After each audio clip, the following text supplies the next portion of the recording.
Okay दोस्तों, तो good morning all of you. एक बार और मैं आपको 6 बजे से पढ़ा रहा हूँ और अभी ये 9 बज के साथ ही साथ अपन क्वेश्चंस भी देख रहे हैं। बच्चों को बहुत सारे डाउट भी आ रहे हैं। बेटा डाउट के लिए आपको 6 बजे मिल जाऊंगा शाम को अलग से, बाकी सारे वीडियो को एक बार फिर देख लेना।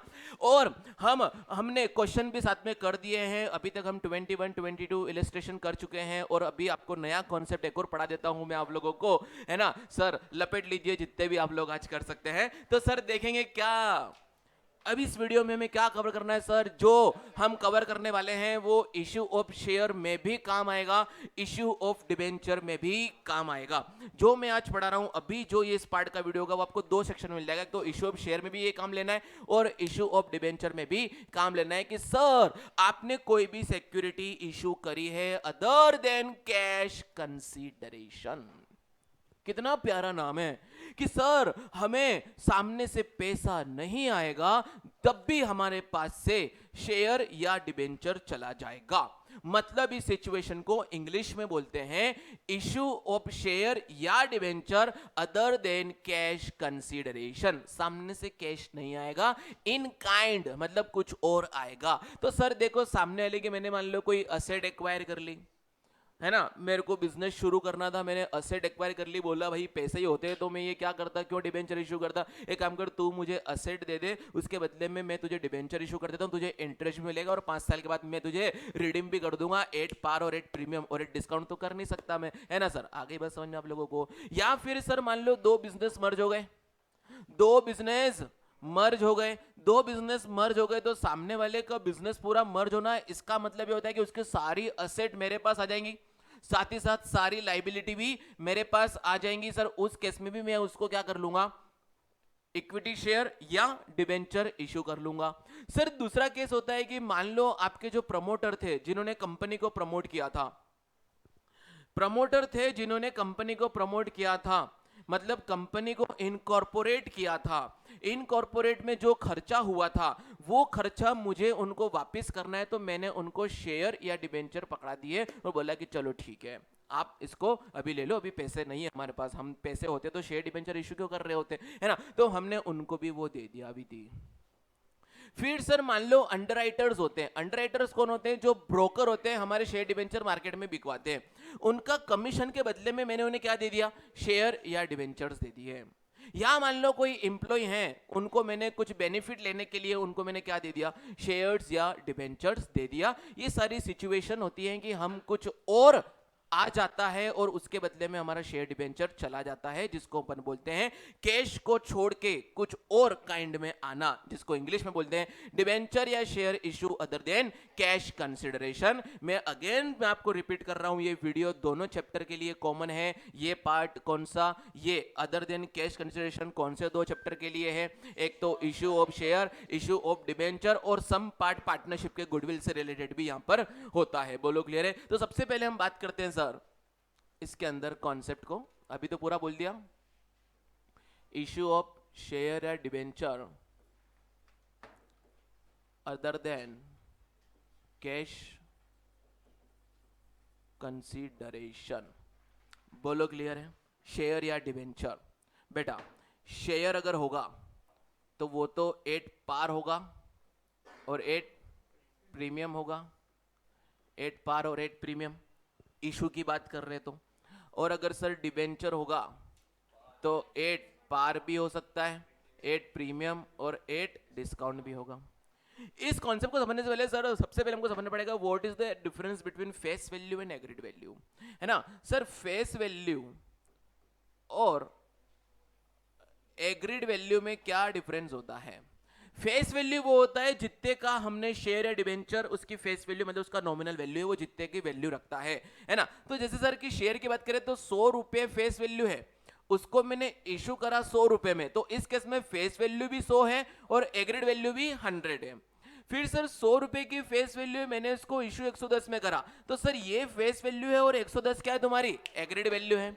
सर डिबेंचर के केस में आते हैं तो सर 100 रुपए 100 रुपए 100 रुपए, हर आइटम 10 रुपए 10 रुपए, ऐसा नहीं है ना सर। इसको 100 में दिया 110 में दिया और 90 में दिया, तो ये जो होता है जितने में आपने एग्री करा है सामने वाले के साथ, वो आपकी क्या होती है सर, एग्रीड वैल्यू के कितने प्राइस पे मैं तुम्हें इशू करूंगा। 110 में किया है तो एसपीआर होगा, 90 में किया है तो डिस्काउंट ऑन इशू होगा, और जो डिस्काउंट ऑन इशू होगा वो वन शॉट राइट ऑफ हो जाएगा उसी साल के अंदर, सबसे पहले एसपीआर से, बचा हुआ पैसा एसपीएल से, है ना। सारे पार्ट्स में आपको रिवीजन करवा दिया है बहुत अच्छे से, जो नहीं आए उनको बहुत नुकसान होने वाला है आज भैया, है ना। चले सर, क्लियर हो गया सर, फेस वैल्यू या एग्रीड वैल्यू। तो सबसे पहला कॉन्सेप्ट यहां पर ये होता है कि सर जब भी आप अदर देन कैश के लिए कुछ चुकाओगे उसे हम पीसी बोलते हैं। क्या बोलते हैं? पीसी। पीसी की फुल फॉर्म होती है सर परचेज कंसिडरेशन।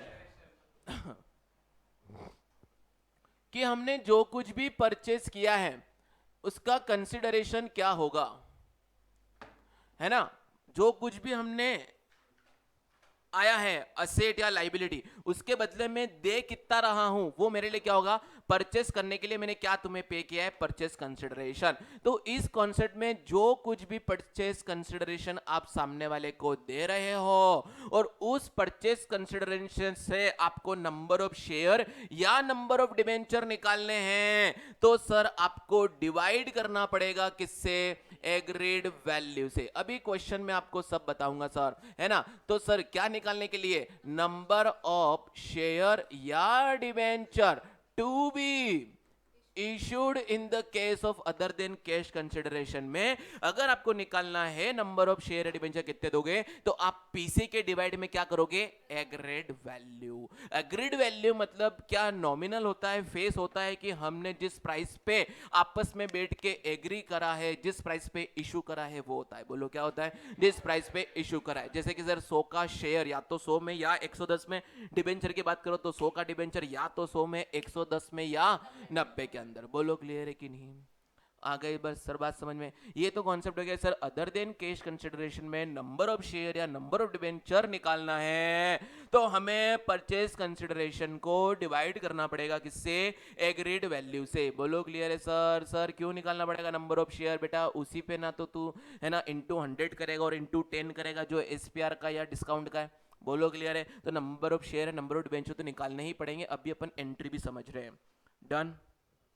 अब सर आगे बात करते हैं क्या होगा अगर आपने सामने वाले के बिजनेस को एक्वायर वगैरह किया है। तो देखें सर, पूरा केस डिजाइन करते हैं अपन लोग। मान लो ये सामने वाली कोई कंपनी है और ये एक कंपनी है स्टडी आइलैंड, है ना, और एक कंपनी है एबीसी। हमने सोचा कि यार इसके यहाँ फालतू ये रेंट वेंट बढ़ रहा है, सारे बच्चे वहाँ तो जाते हैं 2 दिन डेमो देखते हैं, लेकिन यहाँ पे 2 मिनट सुन के एडमिशन यहाँ ले लेते हैं, है ना। तो क्या होता है कि उसका तो नुकसान हो रहा है। मैंने बोला काम कर, तू यहाँ से चला जा भाई, तू यहाँ से चला जा भाई, कनाडा रोड की तरफ चला जा भाई, तू यहाँ मत रहे, एलआईजी पे तो हमारा ही वर्चस्व रहने वाला है ना। तो हमने इसके पूरे बिजनेस को एक्वायर कर लिया। क्या कर लिया, पूरे बिजनेस को एक्वायर करना। अकाउंटिंग टर्म में बिजनेस एक्वायर करने का मतलब होता है आज के बाद उसकी सारी असेट भी हमारी और सारी लाइबिलिटी भी हमारी, उसके बदले में उसको यहाँ से भगने का हमको जिसको पैसा दे देंगे। तो सर इसके पास से हमारे पास असेट आई सर, असेट्स आई कितने की, 10 लाख रुपए की, साथ में लाइबिलिटी भी आ गई कितने की, 2 लाख रुपए की। तो मेरे पास नेट कितना आया, 8 लाख। इस नेट को बोलता हूं मैं नेट असेट एक्वायर्ड। क्या बोलता हूं मैं, नेट असेट एक्वायर्ड। तो 8 लाख का मेरे पास नेट असेट आया है। उसके बदले में अगर मैंने 9 लाख दिया तो मैंने ज्यादा पैसा दिया, तो वो 1 लाख जो ज्यादा दिया है उसको किस नाम से रिकॉर्ड करोगे, गुडविल के नाम से। किस नाम से रिकॉर्ड करोगे, गुडविल। और गुडविल असेट होती तो क्या करेंगे, डेबिट करें, क्योंकि सामने वाले को मैंने ज्यादा दिया है, मतलब उसको कुछ ना कुछ गुडविल होगी तभी ज्यादा दूंगा मैं। उसका बार्गेनिंग पावर स्ट्रांग होगा। कब होगा स्ट्रांग, जब उसकी गुडविल ज्यादा हो।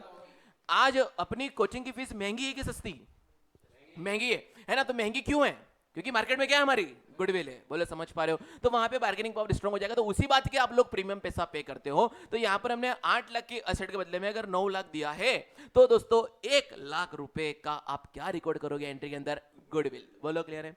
लेकिन सर केस नंबर 2, 8 के बदले में आपने 7 दिया, सामने वाले को कम पैसे देके भगा दिया, तो मेरा फायदा हुआ। लेकिन मेरा फायदा हुआ है ड्यू टू क्या, कैपिटल असेट्स को सेल परचेस करने से रिलेटेड जो फायदा होता है वो तुम्हारा रेवेन्यू प्रॉफिट या कैपिटल प्रॉफिट, कैपिटल प्रॉफिट। तो सर ट्रांसफर करोगे कैपिटल रिजर्व में। तो सर कॉन्सेप्ट बिल्डअप हो गया। अगर परचेस कंसिडरेशन ज्यादा है नेट असेट एक्वायर्ड से तो रिजल्ट फिगर तुम्हारा क्या होता है, गुडविल होता है, और वो डेबिट होगा तुम्हारा कहां पर, एंट्री के अंदर। कहां पर डेबिट होगा, एंट्री के अंदर। ओके, बोलो क्लियर है ना? Okay sir. फिर सर अगर पीसी कम है तुम्हारा नेट असेट एक्वायर से तो रिजल्टिंग फिगर तुम्हारा क्या होगा दोस्तों, कैपिटल रिजर्व होगा, जो कि एंट्री के अंदर क्या होगा, क्रेडिट होगा। डन। अब सर एंट्री भी बता दो, क्या यहाँ तक कॉन्सेप्ट क्लियर हो गया? सर गुडविल कहां से आ गई, जब हमने परचेस कंसिडरेशन ज्यादा दिया है और नेट असेट एक्वायर्ड हमारा कम है तो रिजल्टिंग फिगर हमारा क्या आएगा, गुडविल आएगा। और सर पीसी कम है और असेट ज्यादा आ गई, मेरे को फायदा हो गया, वो फायदा कौन सा है, कैपिटल प्रॉफिट है, तो कहां पर जाएगा, कैपिटल रिजर्व। एंट्री समझा ले में, देखते हैं जरा, सामने वाले की सारी एसेट आएगी मेरे पास तो मैं कर दूंगा ऑल सन्ड्री असेट्स, मेरी बुक्स में आ गई, मैं डेबिट करूंगा। टू ऑल लाइबिलिटीज में क्रेडिट करूंगा, और सामने वाली कंपनी वेंडर कंपनी होगी तो टू वेंडर कंपनी को जितना दे रहा हूं in the form of PC क्या करूंगा, क्रेडिट करूंगा। ये तो आने ले जाने की हो गई। अगर डिफरेंस ज्यादा है तो हमें, अगर गुडविल आ गई तो डेबिट होगा, और अगर सीआर आ गया तो क्या होगा, क्रेडिट होगा। यही एंट्री होती है अदर देन कैश पे। फिर सर इसके बाद मैं वेंडर को डेबिट कर दूंगा, 2% ऑफ डिवेंचर होगा या शेयर कैपिटल होगा। लेकिन अगर एग्रीड वैल्यू से डिवाइड करोगे तो सर तुम्हारा कुछ डिफरेंस एसपीआर का और वो भी आएगा, है ना? तो अगर एसपीआर होगा तो सर क्रेडिट, और अगर लॉस ऑन इशू या डिस्काउंट ऑन इशू होगा तो डेबिट। बोलो एंट्री समझ गए, इशू की एंट्री भी समझ गए, सब समझा दिया मैंने आप लोगों को, है ना? कंटिन्यूस वीडियो में पार्ट देखोगे सबको समझ आ जाएगा, है ना? खाली एक वीडियो खोल के देखोगे तो हो सकता है कुछ डिफिकल्ट्स भी आ सकती है। बोलो क्लियर है यहाँ तक सर? एंट्री एक बार बोल के बताओ sir. Sundry asset account debit, goodwill if any account debit, to all liability, to vendor, to capital reserve if any. जब उसको सेटलमेंट करेंगे तो vendor company account debit, to share capital या टू डिस्काउंट, और अगर सर एसपीआर डिस्काउंट होगा तो वो डेबिट क्रेडिट वो भी हो जाएगा। इसके अलावा कोई कॉन्सेप्ट नहीं होता। बोलो क्लियर है कि नहीं? आगे बढ़ जाए। फिर सर अगर अंडरराइटर को दे दिया फलाना निकाना जो भी खर्चे कर दिए वो सारे खर्चे होते हैं, खर्चे को डेबिट करो, टू डिबेंचर या टू शेयर कर दो, काम ही खत्म, एसपीआर वगैरह सब। बोलो क्लियर है सर? मैं आपको एग्जांपल देता हूं, यहां पर आइए कि सर सामने वाले से अपन ने उसको 12 लाख रुपए दिए हैं, ये पीसी है, और हमारा 100 रुपीज का डिबेंचर है, वो हम एट द रेट 20 रुपए प्रीमियम पे इशू करते हैं। Find out number of debenture, चलो करके बताइए। Number of debenture find out करके बताओ।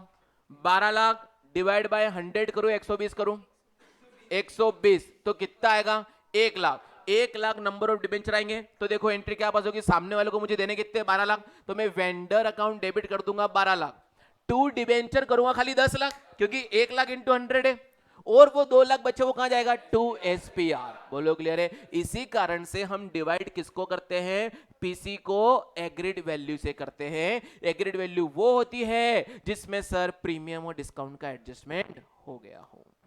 आ गया दोस्तों समझ में? यहां पर आपका एक और कॉन्सेप्ट खत्म होता है, किसका, डिबेंचर या share issues other than cash consideration. आपको मैंने बोल दिया है कि सर अंडरराइटर कमीशन हो, प्रमोशनल एक्सपेंस हो, इनकॉर्पोरेशन एक्सपेंस हो, है ना? जैसे कि प्रमोटर ने जो खर्चा दिया वो हमारा मतलब प्रमोशन वाला होता है तो इनकॉर्पोरेशन एक्सपेंस का नाम से बोलते हैं, है ना? फिर सर हमने कुछ भी दिया है वो खर्चा होता है, वो डेबिट करके टू सामने वाला पार्टी, और उसका फिर अपन एंट्री पास कर देंगे। बोलो क्लियर है? हो जाएगा यहाँ तक? क्वेश्चन कर रहे हैं इसके, वीडियो को स्टॉप करके अपन फिर क्वेश्चंस करते हैं, फिर एक लास्ट टीडीएस की एंट्री समझ लेंगे, फिर दे दनादन अपना चैप्टर क्या हो जाएगा, खत्म हो जाएगा। ओके, तो इस पार्ट में यही कवर होता है।